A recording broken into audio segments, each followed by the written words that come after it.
Everything that I need to get back up, I have in me. If I don't have what I need, I can go get it.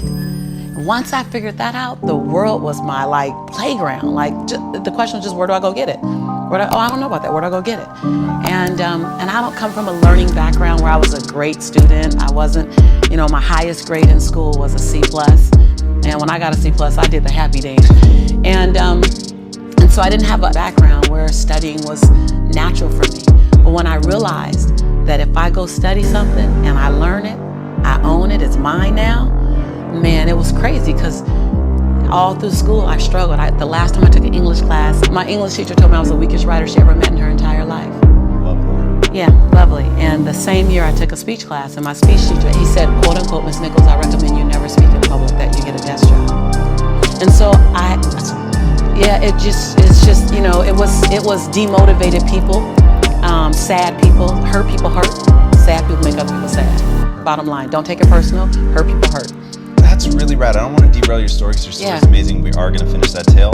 But hurt people hurt, sad people are sad. That's they make other people sad. Sad people make other people sad because people love company. Everywhere you are, you want company. And so without taking it personal, just see where people are.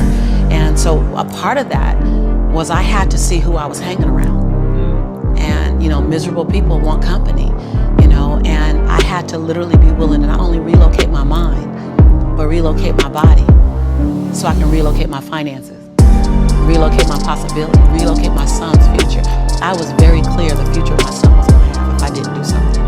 And I was not subscribing to that, not on my watch. My son's father went to prison when he was 8 months old. And he's been in prison since my son was 8 months old. Whoa. My son turns 22 this year. My son is an African-American male child living in South Central Los Angeles when, at that time, he had a 66% chance rate of going to prison, not on my watch. So I was willing to be radical.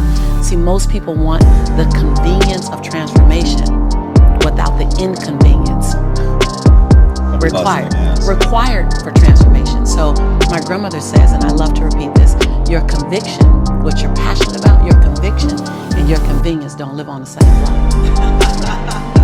They ain't even in the same zip code. So if you want to have a conviction for something, you have to sign up to the inconvenience. We're trying to find convictions and passion and breakthrough on the inside of our box. But when you realize that the box doesn't even exist, like someone made up, oh, you're playing outside the box, so we all bought into there's a box. But I don't even own a box. I don't even want to get in your box.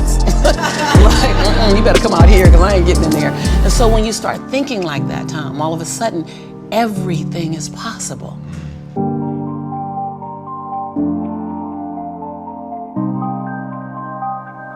If the God that we call God, the divine, whatever your faith is, what if there's no partial? It's not going to give me a hookup and not give you one. Not going to give me an opportunity and not give you one. I'm just going to go after it. If I die, I'm going to die on the treadmill, like Will Smith said. I'm going to be on the treadmill running. I'm just not going to stop because I believe all things are available to us. I'm just willing to go after them. Are you willing? And then that is so disruptive because then you got to make a decision. Because it's easier to live inside the parameters of, well, as a black woman, well, as born and raised in South Central, well, I'm dyslexic. I wrote 7 books, I'm dyslexic. I just tell good stories. I'm just not the one to edit the book. Because then we all in trouble. I'm gonna put a period at the beginning of the sentence, right? And so just knowing, I'm not perfect. What I do really well is I manage my imperfection well. And so we're all waiting for perfect. It's an illusion that will never come to you, and it's an excuse to never show up and play. Your story is not meant to be your fortress. Your story is meant to be your fuel. Any story. Like the beauty of me being one of the top 1% earners in America is that I was on government's assistance. Right. That's the beauty. Come on, it wouldn't be a big deal if my family was rich.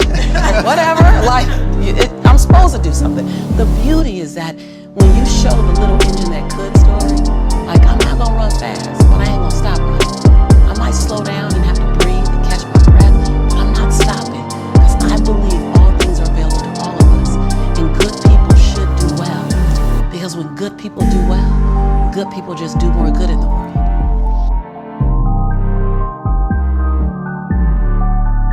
Every single one of my initial mentors, I couldn't touch, I couldn't talk to, I didn't have access to, but I held on to them like they were oxygen.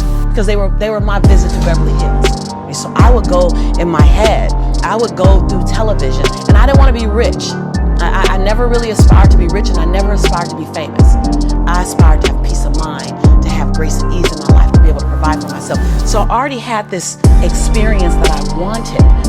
And so when fast forward to answer your question, I'm in Inglewood, living off Arborvitae. I'm on government assistance, and I run out of money, and I have to buy Pampers for July.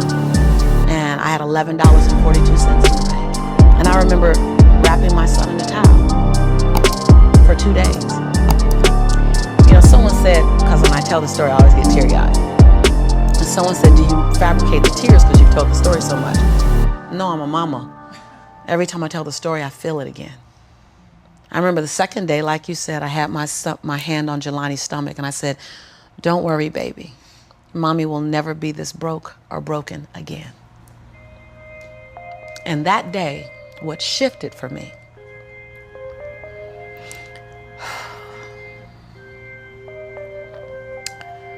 was I was willing, and I don't know if this is going to sound crazy, I was willing to completely die to any form of me that I had been so that I can birth the woman that I was becoming. The reason why a lot of people won't become who they want is because they're too attached to who they've been. And you hear it all the time when people say, I've always been this way. Okay, well, if that's working for you, keep doing that. I knew it wasn't working for me any longer. I had hit my version of rock bottom. So I was willing to let go of everything and everybody. See, another reason why people won't get there is because the doorway is for you to fit through. You're trying to carry everybody else through because you're trying to be Rescue 911. And you got to rescue you first. I am much more valuable to my family and to my community because I was willing to let them go through the door myself, teach myself, learn myself, condition myself, and then come back and get them. I'm much more valuable to them now. But I had to go through a window time of 10 years of judgment. You leaving us, hanging out with white people all the time. You going to these crazy countries. We don't know what I had to be willing to allow my conviction to make me inconvenienced. See, we want to grow, but we want to stay liked by everybody. I was willing to be my own rescue at the risk of your approval. But most of us aren't like that. Facebook is an example. We want to be liked. Well, I woke up and I like myself today, so your like is extra. My job is to like me first. I was willing to say every day, Lisa, you like you? Lisa, are you proud of you? Lisa, are you playing full out? Every day before I checked in with anybody else. That's lonely, by the way. Why won't most people do it? Because it's scary and it's lonely. So what did I do? I was willing to find people who had what I didn't have, who were living lives that I wasn't living, who believed things that I didn't know about, and I was willing to become their student. I got up every day and I ate a slice of humble pie. See, when you get to this level, even me 10 years ago, you can get caught up by reading your own fine print. See, whenever I hear people reading my bio, and before I came on, you read my bio, I'm in the back going, yeah, yeah, yeah, yeah, yeah, yeah, yeah, yeah, yeah. Because I don't want to ever think I arrived. That bio is old. You should be interested in my future. Oh, that's my bio. What's my future? Oh, what are you doing? Who am I becoming for 2020? And we get caught up in our bios. We get caught up.